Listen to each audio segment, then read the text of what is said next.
Hello again and welcome back to the channel. This is Michael from TOEFLresources.com. In today's video, I want to share a few thoughts about the new TOEFL GO app that ETS has just published. A lot of people have asked me to share my thoughts on the app and to let you know if I think it's a good tool for you to study with. And broadly speaking, I really like it. I think it is an excellent tool, and I think absolutely everyone watching this video should use the TOEFL GO app to prepare for the test. And if you want to get started right away, you could just stop this video and go right to TOEFLGO.ets.org and try it for yourself. I'll put that link in the video description down below. But if you do want to stick around, I'll share some additional thoughts about how you can use it most efficiently. So, as soon as you go to the app, you'll see the 4 sections of the test, and you'll see a whole bunch of start buttons so you can get started practicing. Probably you want to start with the reading section. So click start and you'll see another screen. You click start a second time and then you'll see some instructions. Now I like that the instructions are short and sweet. In the past, test takers were overwhelmed with these really long instructions. Here you've just got 2 very short paragraphs. Anyways, you hit start for a third time and you can see your article. The article's on the left-hand side of the screen. You can scroll down to read it. And when you hit next, you can see the first question. Now, I'm not going to solve the questions here, and I will edit out the video as I answer them because I don't want to give it away before you do the test, and I don't want to get in trouble for any kind of copyright stuff. Now, keep in mind that this kind of looks like the real test, but a couple things are missing. First up, there's no timer. That's kind of unfortunate, right? Like on the real test, you have 20 minutes for the whole reading section. You can use the time however you want, right? You can use 10 minutes for the first article, 10 minutes for the second article, or you could do like 15 minutes for the first and 5 for the second, like whatever you want. And proper time management is like a really big part of every standardized test. So it is a little bit unfortunate that this practice test doesn't have a timer. Also, you can go forward and backwards through the questions, just like on the real test, but it doesn't have the review button. On the real test, there will be a button that says like review, and then when you click on it, you can automatically jump to any of the 20 questions, and that's a lot faster than using the next and back buttons. And again, it's unfortunate that that's not included in this practice test. Anyways, that's all I have to say about the beginning of the reading section. I'm going to answer all the questions here, but I'm going to edit that out, and I'll come back in a few seconds and talk about the listening section. All right, so I've just finished all of the reading questions, and now what I get is a screen of insights that the app shares with me. And this is a pretty cool screen. So you can see that I got 7 out of 11 possible points for the first reading set. And it's 11 points because the last question is worth 2. And I got 9 out of 11 possible points on the second reading set. That converts to 16 out of a possible 22 points. And the app informs me that on the real test, 16 out of 22 would score somewhat between 24 and 30, right, when it's converted to a score out of 30. Now, I wish this was more precise, right? That's a pretty big range, but I know that every test is different, right? So they can't totally give me a very precise conversion.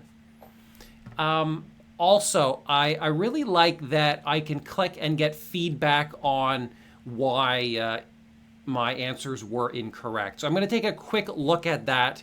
Now, if you don't want the test to be spoiled, I'm only going to look at the first question, but yeah, you might want to jump ahead by like a minute so you can avoid the next screen. But let's take a look.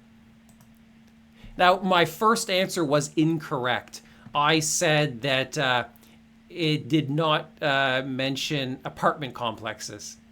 But then the app says, no, my answer was incorrect because according to paragraph 1, it had, quote, over 2,000 apartment complexes. So I like how the app will tell me that, yeah, my answer was incorrect, and it will specifically point to the part of the paragraph that proves why my answer was incorrect. And I think I'm going to I'm going to go through and select incorrect answers like all the way through. And I really want to check out like how good the app is at explaining these things. But I really like what I see so far. All right, let's go on to the listening section.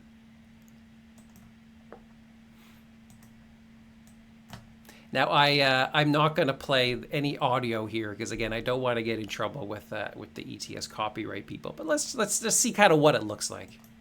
I hit start, and then I can look at the instructions. I hit start again, and I get to hear the first conversation. Now, what I really like already is that the pictures are more modern, right? These actually look like people that might exist in 2023. You know, those of you who have been preparing for the TOEFL with older materials will recognize that those old photos all looked like people from the 1990s. All right, so I am going to edit the video here. I'm going to cut out the next few minutes while I answer the listening questions. I'll be back in a minute.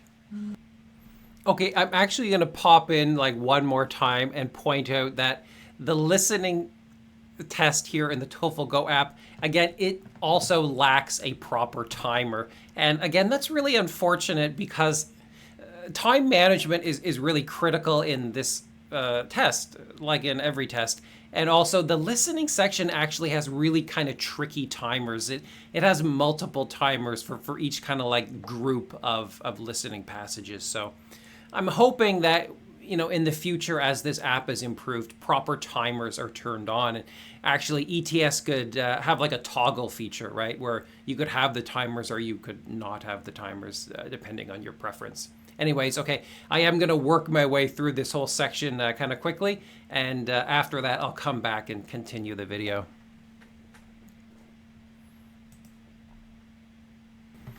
All right, so I've just finished the listening section, and once again, I get a nice insights screen, and it tells me how I did on each of the sets. So on the first one, I got 3 out of 5 correct, then 5 out of 6, and then 1 out of 5, 2 out of 6, and then on the last set, I got everything correct. Once again, it says, of course, that I got 17 out of a possible 28 points. And it says that on the real test, this would scale from anything from 17 to 21 points. And again, I know everyone wants a more like specific, like exact answer, but like they can't really give you that because what they're trying to tell you is that every instance of the TOEFL has a different way of scaling this raw score into the final scaled score. And again, that just depends on the actual difficulty of, you know, each specific test. But anyway, so once again, it'll tell me how to improve and why my particular answers were incorrect. So we'll just take a look at one here. So on this one, I got the answer incorrect, and it tells me why. It says, no, I said that she mentioned this for a particular reason, and then it tells me specifically, you know, why that answer was wrong based on what she says and what she doesn't say in the actual conversation. So I won't go through the rest of them because I don't want to kind of give away the test. But again, I really love this feature. I mean, basically, that's kind of what a lot of tutors do, right? They give you a listening set or a reading set, and then you do it, and then you meet with the tutor, and then the tutor talks about why each particular answer choice is correct or incorrect, and that's what the app is doing here for you at no charge. So that's really, really cool. Okay, so we're gonna go on to the speaking section, and again, I'm gonna edit the video so I don't share any like ETS content. So anyways, first up, you get some introduction, you hit start, you get some basic instructions, and then you hit start, and then you get some basic instructions again.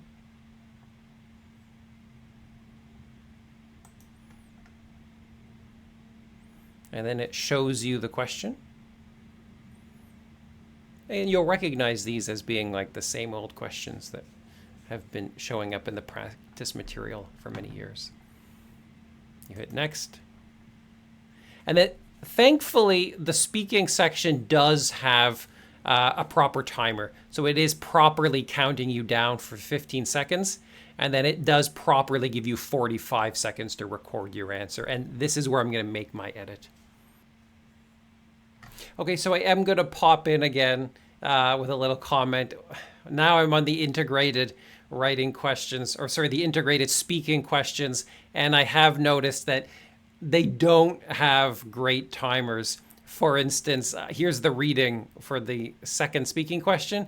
And it just says the suggested reading time is 50 seconds. It doesn't actually count it down. So I can use as much time as I want for reading. That's not a feature I'm crazy about. I wish there was a toggle to turn on strict timing or no timing.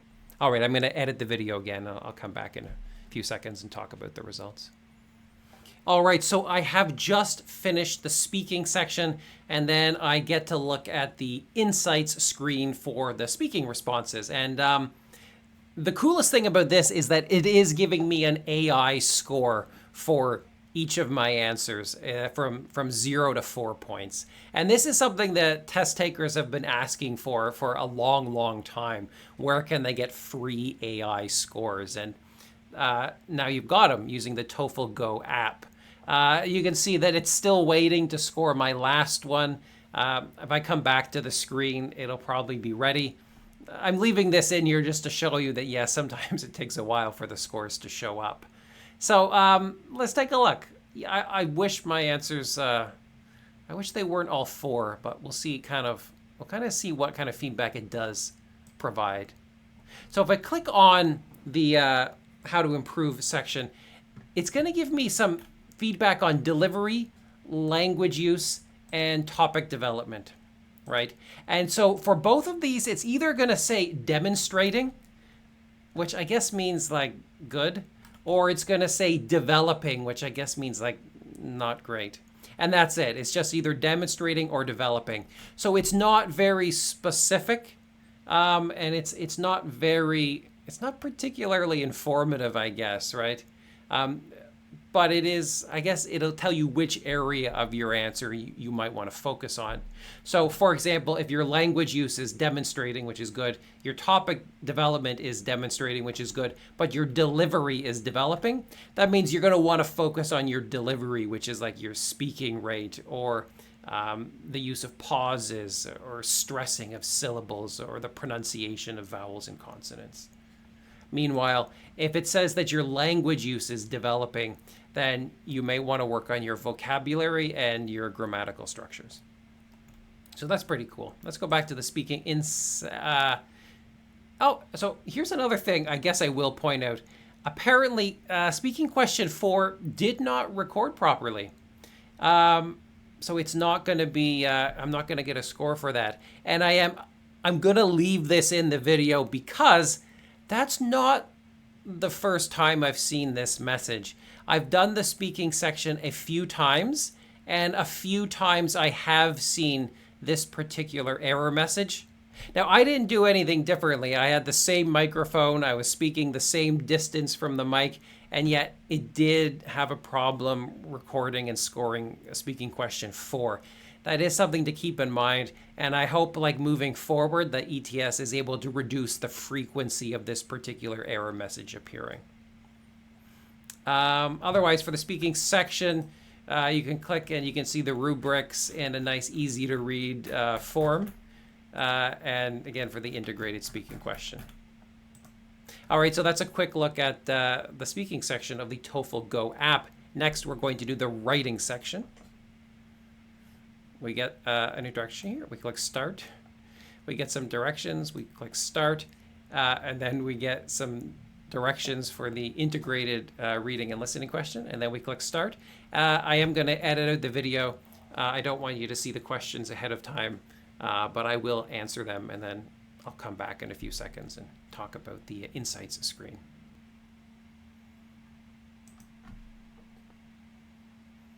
Okay, so I've just finished the writing section of the test, and here I am on the insights screen. Now, I will point out here that The writing section also doesn't have proper timers. And again, this is something I really hope ETS improves in the future. I would love to see realistic timers because, as I said a moment ago, time management is a critical component of the TOEFL and all standardized tests, really. So the first thing you will notice here, though, is that my 2 answers got AI scoring. Again, that's super. That's probably the best part of this whole this TOEFL Go app is that you can get immediate and fairly accurate AI scoring on your test. Now you can see in this case, I got a score of 4 out of 5 from the AI, and then 4 out of 5 from the AI on my second task. And it says that my estimated score on the real TOEFL would be between 24 and 30. I don't quite get how they've done that math. That's a little bit confusing. I'm pretty sure if I get 4 out of 5 and 4 out of 5, I have no chance of getting a score of 30. But, you know, I don't really know what to say about that. So, again, I hope that maybe this kind of estimated score becomes a little more useful in future updates to this app.